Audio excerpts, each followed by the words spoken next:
कर्नाटका के अगले मुख्यमंत्री के तौर पर डीके शिवकुमार कब शपथ लेंगे? वो कांग्रेस के नेता के तौर पर ही शपथ लेंगे या फिर कि भारतीय जनता पार्टी कोई खेल कर जाएगी? गोदी मीडिया में आज की तारीख में आप ये तमाम अटकलें देख रहे होंगे, लेकिन सबसे इतर एक कॉन्क्रीट इंफॉर्मेशन, तारीख तय हो गई है। डीके शिवकुमार मुख्यमंत्री जरूर बनेंगे। कब बनेंगे उसकी टाइमलाइन भी आ गई है और क्यों अगले कुछ महीनों का उन्हें इंतजार करना पड़ेगा, यह जानना आपके लिए ज्यादा जरूरी है। राहुल गांधी ने आखिरकार क्या मैसेजिंग करी है?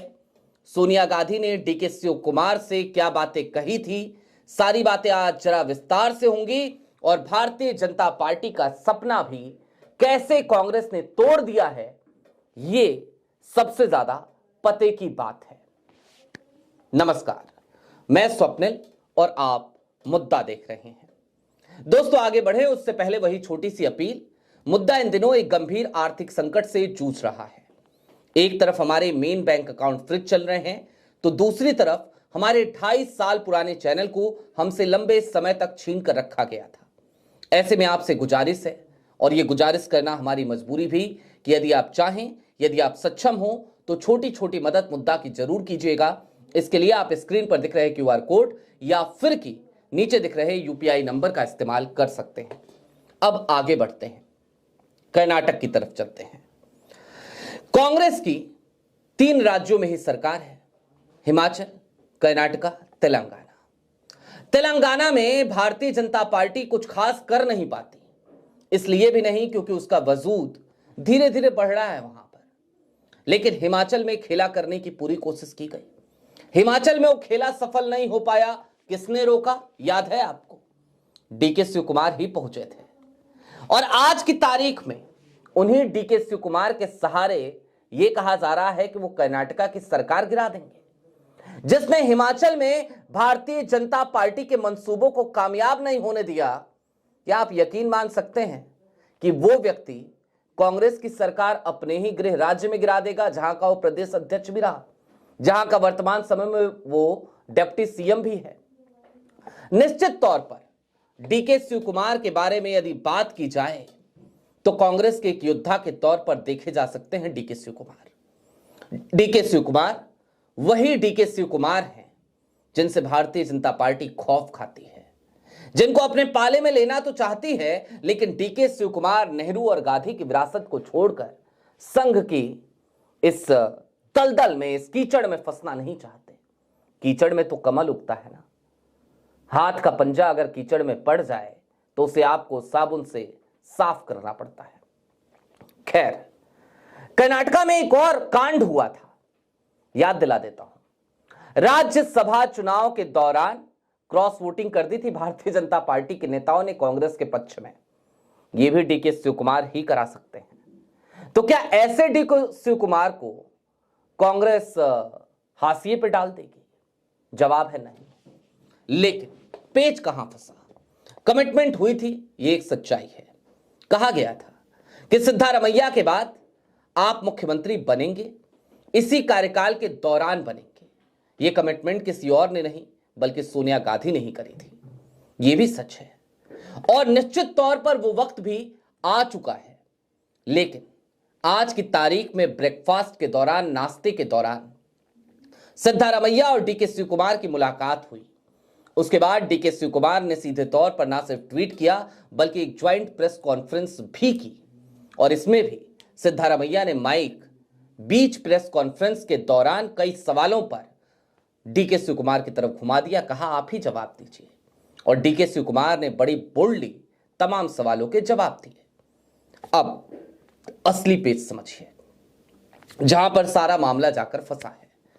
सिद्धारमैया की एक इच्छा है, और उस इच्छा का कांग्रेस ने पूरी तरीके से सम्मान किया। सिर्फ सम्मान कांग्रेस के हाईकमान ने नहीं किया, डीके शिवकुमार ने भी किया। अंदर की खबर है, इंटरनल सोर्सेस के हवाले से खबर है। 7 जनवरी की तारीख को याद रखिएगा। यह तारीख कर्नाटक की राजनीति में बहुत मायने रखती है। इससे पहले एक मुख्यमंत्री हुआ करते थे। बतौर कर्नाटक राज्य के मुख्यमंत्री उन्होंने 5 साल 286 दिन का कार्यकाल पूरा किया था। तो अगर मैसूर, जब मैसूर राज्य हुआ करता था, उसको मिला ले तो फिर 7 साल 286 दिन या इससे ज्यादा, 7 साल से ज्यादा का उनका कार्यकाल था। लेकिन ये 5 साल 286 दिन का कार्यकाल ही असली पेच है। देवराज उर्स, कुछ लोग देवराज अरासू कहते हैं, कुछ लोग देवराज अरसू कहते हैं, लेकिन उनका वास्तविक नाम है देवराज उर्स, डी देवराज उर्स, कर्नाटक के मुख्यमंत्री, पूर्व मुख्यमंत्री। दरअसल आज की तारीख में सिद्धारमैया उनके रिकॉर्ड को तोड़ने के कगार पर पहुंच चुके हैं। यदि 7 जनवरी की तारीख बीत जाती है और सिद्धारमैया कर्नाटक के बतौर मुख्यमंत्री कार्यकाल में बने रहते हैं, तो वो अब तक के कर्नाटक के सबसे ज्यादा सर्विंग चीफ मिनिस्टर होंगे। देवराज उर्स का रिकॉर्ड टूट जाएगा। इसीलिए सिद्धारमैया ने एक छोटा सा निवेदन कांग्रेस हाईकमान से किया था। और कांग्रेस हाईकमान का मतलब कुछ और मत समझिएगा। इसे आप ना मल्लिकार्जुन खड़गे समझिए, ना आप सोनिया गांधी समझिए, आप यही समझिए कि इस वक्त निर्विवाद रूप से कांग्रेस के सबसे बड़े नेता यानी कि राहुल गांधी। सिद्धारमैया ने यह तो नहीं कहा कि मुझे कोई रिकॉर्ड तोड़ना है, लेकिन यह जरूर कहा कि मुझे इस बार का बजट, आगामी बजट पेश कर लेने दिया जाए, उसके बाद मैं ये कुर्सी छोड़ दूंगा। आगामी बजट का मतलब, आगामी बजट कर्नाटक का फरवरी में पेश किया जाएगा, यानी कि 7 जनवरी की तारीख बीत चुकी होगी। यदि सिद्धारमैया फरवरी का बजट पेश करने के बाद इस्तीफा देते हैं तो वो अब तक के सबसे ज्यादा समय तक कर्नाटक के सर्विंग चीफ मिनिस्टर हो जाएंगे। ये एक रिकॉर्ड है। दोस्तों, क्रिकेट के मैचेस में होता है ना कि चलो वनडे मैचेस में सबसे ज्यादा शतक का रिकॉर्ड इनका था। आज अगर मैंने 95 रन बना लिए हैं तो 5 रन अगर और ठोक दूं तो मैं वो रिकॉर्ड तोड़ दूंगा। कुछ वही हाल चल रहा है। कर्नाटक की राजनीति में भी रिकॉर्ड तोड़ने की होड़ लगी पड़ी है और सिद्धारमैया इसी पर लगे पड़े हैं। लोग कह रहे थे कि डीके शिव कुमार दगा दे देंगे, डीके शिव कुमार नाराज चल रहे हैं, डीके शिव कुमार लॉबिंग कर रहे हैं। अरे कौन सी पार्टी में लॉबिंग नहीं होती, किसमें नहीं होती? भारतीय जनता पार्टी खुद और भारतीय जनता पार्टी के इशारे पर काम करने वाली गोदी मीडिया आज की तारीख में जो इतने हो हंगामे कर्नाटक की राजनीति पे मचा रही है, या इससे पहले जिसने हिमाचल प्रदेश की राजनीति पे मचाया था, सुखविंदर सिंह सुक्खू का इस्तीफा जो करा रहे थे, हिमाचल की सरकार जो गिरा रहे थे, जो आज की तारीख में कर्नाटक की सरकार गिरा रहे हैं, क्या इन्होंने कभी इस पर सवाल पूछा कि 2024 के चुनाव में उत्तर प्रदेश में लोकसभा में खेत रहने के बाद किस तरीके की शब्दावली केशव प्रसाद मौर्य की थी? क्या कभी यह सवाल पूछा गया कि 2017 में जो सबसे बड़े कॉम्पिटिटर बनकर उभरे योगी आदित्यनाथ जो मुख्यमंत्री बन गए और केशव प्रसाद मौर्य इंतजार करते रह गए, उनको किस तरीके से स्टूल पर बिठा दिया गया? क्या ये तमाम सवाल कभी भी इसी गोदी मीडिया ने पूछे हैं? जवाब है नहीं। आज की तारीख में केशव प्रसाद मौर्य और योगी आदित्यनाथ के बीच जिस तरीके की खींचतान चल रही है, या फिर कि दिल्ली और लखनऊ के बीच जिस तरीके की खींचतान चल रही है, क्या कभी किसी ने सवाल किया? जवाब है नहीं। तो जब आप उनसे सवाल नहीं करते तो कर्नाटक कांग्रेस की अंदरूनी राजनीति में झांकते हुए इतना सेंसेशन फैलाने की जरूरत क्यों थी? कर्नाटक पर मैं यह एपिसोड करना नहीं चाहता था, लेकिन कल की तारीख में जब मैंने बिहार की समीक्षा बैठक पर बात करी तो कई लोगों ने कहा कि भैया कर्नाटक के बारे में कुछ बताइए, क्या चल रहा है, बड़ा कंफ्यूजन है। तो मैंने कहा कि चलिए सोचेंगे, देखेंगे, दूर करेंगे कंफ्यूजन। लेकिन देखिए ना संयोग, दर्शकों की यह डिमांड रही और आज सुबह सुबह खबर आ गई कि डीके शिव कुमार और सिद्धारमैया की मुलाकात नाश्ते के टेबल पर हुई। हालांकि बहुत सारे नफरती चंटू बंटू, उम्र में बड़े हैं, बड़े पत्रकार कहते हैं खुद को, तमाम टीवी चैनलों पर रोज बैठते हैं, कुछ ऐसे टीवी चैनलों पर भी जिन टीवी चैनलों की स्क्रीन का कभी मैं हिस्सा रहा हूं।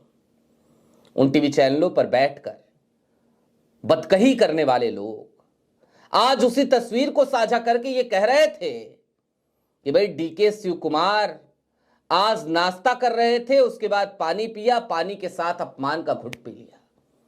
जी नहीं, डीके शिव कुमार संघी विचारधारा का आदमी नहीं है। वो नमस्ते सदा वत्सले कर्नाटक के विधानसभा में कहकर संघ का ही मजाक उड़ाता है। इस बात को भूलने की जरूरत नहीं है।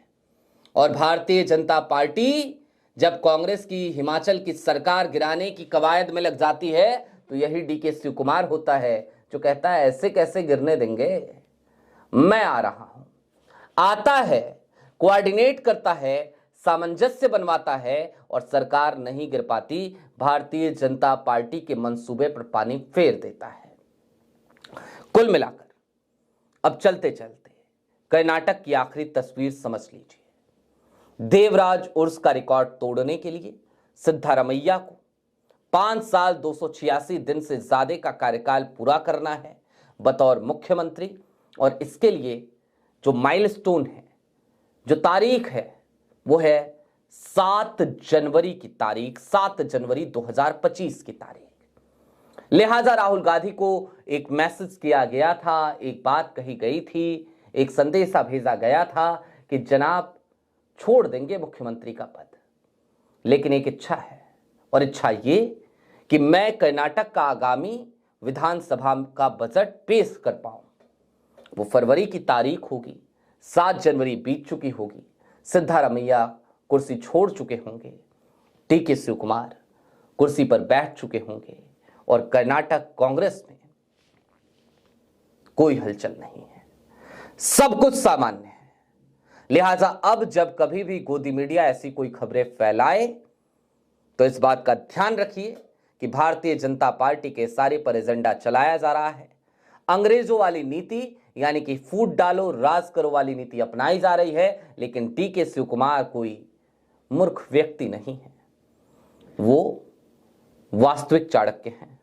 अमित शाह जैसे नहीं, जिनको ईडी, सीबीआई, इनकम टैक्स, चुनाव आयोग जैसे एजेंसियों की जरूरत पड़े, वो असली चाणक्य है। राज्यसभा चुनाव में भाजपा को पटका देने वाले, भारतीय जनता पार्टी के मंसूबों पर पानी फेरने वाले डीके शिव कुमार अभी फिलवक्त उप मुख्यमंत्री हैं। मुख्यमंत्री बनेंगे, जरूर बनेंगे, तारीख जल्द आ जाएगी। अभी के लिए दीजिए इजाजत। चलते चलते फिर वही अपील, चैनल पे नए हो तो सब्सक्राइब करते हुए जाइएगा, सक्षम हो तो छोटी छोटी मदद मुद्दा की जरूर कीजिएगा।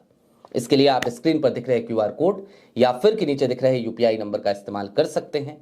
मुद्दा को फिलवक्त आपके मदद की जरूरत है, क्योंकि डे टू डे ऑपरेशंस में इन समस्याओं की वजह से हमें काफी दिक्कतों का सामना करना पड़ता है। बहुत शुक्रिया।